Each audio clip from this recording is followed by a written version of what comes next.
Good morning, students. Today we are gonna have a look at OSI model. What is OSI model and why we are gonna use this model. Okay, so just give me a moment. I'll just start. Okay, so now first of all, OSI model. OSI model stands for Open System Interconnection. So before going to OSI model, we would look at the background of this OSI model. Why this OSI model has been developed. What is the need? What is the need to develop OSI model and why it was developed? So before OSI model, okay, there was no standardization of our communication channels. Okay, so now just give me a moment.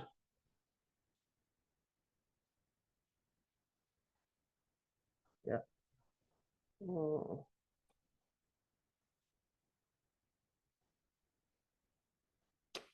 just leave it. Okay, so now why there is need to develop OSI model, this thing which we have to look forward. Now before OSI model, each and every organization, each and every organization has their own networking standards. Networking standards. It means that, let me go to next slide. Okay, so what does it mean? It means that let's suppose there is a company known as Dell and another one is HCL. Both are defining their own networking standards. It means Dell laptops means Dell users could only be able to communicate with Dell users, and whereas HCL users could only be communicate with HCL. It means, like for example, that there are two users who are using Dell laptops, user A and user B, and same in the case of HCL, there is a user A and user B. Both can communicate because they both are operating on the same organization networking standards. However, when, let's say, if a Dell user A would like to communicate with my Dell user B, HCL user B, it will not be able to communicate with each other because both the companies have their own networking standards. So, in order to standardize the networking communication, the networking models, that's why OSI model have been developed. So basically the OSI, it stands for Open System Interconnection. It was developed in uh, way back in 1980s. If you would ask me a specific year, it would be 1984. 1984 was a specific year when it was developed. So OSI model, it was developed by ISO. It means International Standard Organization, which have defined a 7-layer architecture so that it could work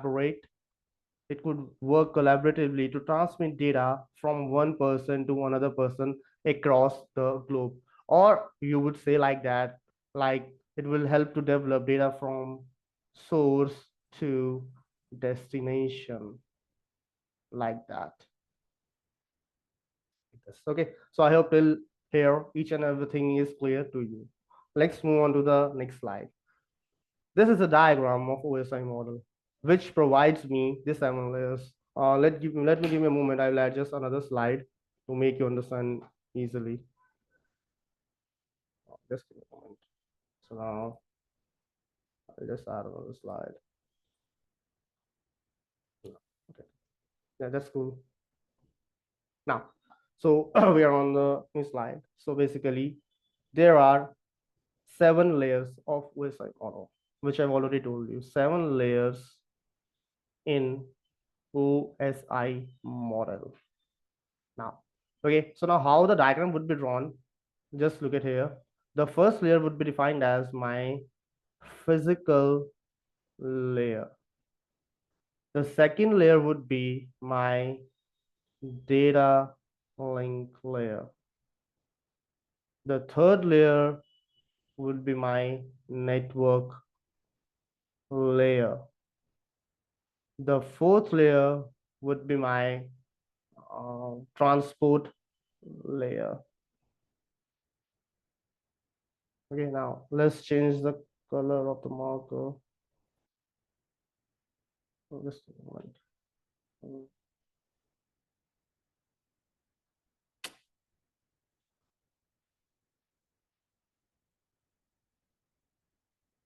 Oh yeah. Okay, just take new some other color. Now the fifth layer is my session layer. The sixth layer is my presentation layer. And the seventh layer is my application layer. So this is the 7-layer architecture model of my OSI model. Okay, now you have seen here, there are 4 layers from bottom, which is my physical layer, data link layer, network layer, and transport layer. I've written with the red color. And rest layers, which is my layer 5, layer 6, and layer 7, I've written it with my blue marker, which is my different marker, which is session layer, presentation, and application layer. So the question is why I did that. Okay, now the question is for the answer is simple. Yeah, just look at it. Okay, now why I did that is that because the uppermost layer, which is my layer number 7, 6, and 5, it is referred to as my hard software layers. These are my software layers. It means my software engineers work there.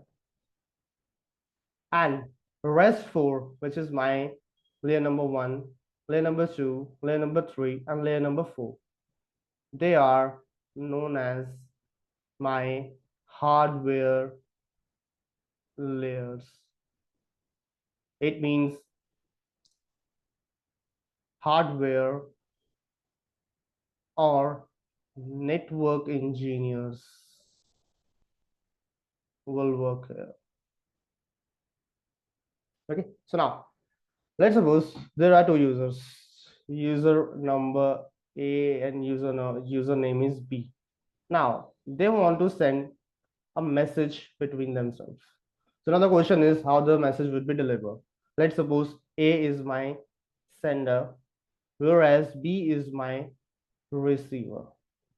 So whenever the data would be sent by a sender, a top bottom approach will be followed. It means the data would deliver first on my application layer. Then it will transfer it to my presentation layer. After that, forward it to my session layer. Then my transport layer, my network layer, my data link layer, and the last it would be my physical layer. And when it comes to receiver, receiver will follow my bottom top approach.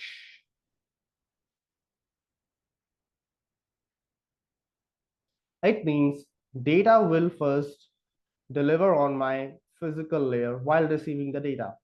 Then it will transfer to my data link layer. After that, my network layer. Then my transport layer. After that, my session layer. Then forward it to the presentation. And at the last, it will be delivered on my application layer through where I can access my data. So this is the approach both sender and receiver respectively will follow. Now just look at here that there is a change between the change from one layer to another layer. It means there is a specific change from a software layer to a hardware layer between my session layer and my transport layer. Now, how this thing would be done? Let me just give me a moment. Okay, now there is a protocol known as TCP/IP or my UDP/IP. Now, this protocol ensures that the data will be transferred from my software layer to my hardware layers and vice versa. The last point is that my transport layer is known as the heart layer of OSI model. Heart layer of OSI model. I hope everything is clear till here. In the next classes, we will see the functioning of each and every layer of this. Okay. Till then, I'll just show you the last diagram again so that you'll be able to understand. Look at this diagram. Okay. The same diagram. Okay. The 7th layer is application layer, 6th is presentation, session, transport, network, data link, and the last is my physical layer. Okay. So till the next class, okay, revise all those things and we'll meet in the next class. Till then, bye bye. Okay.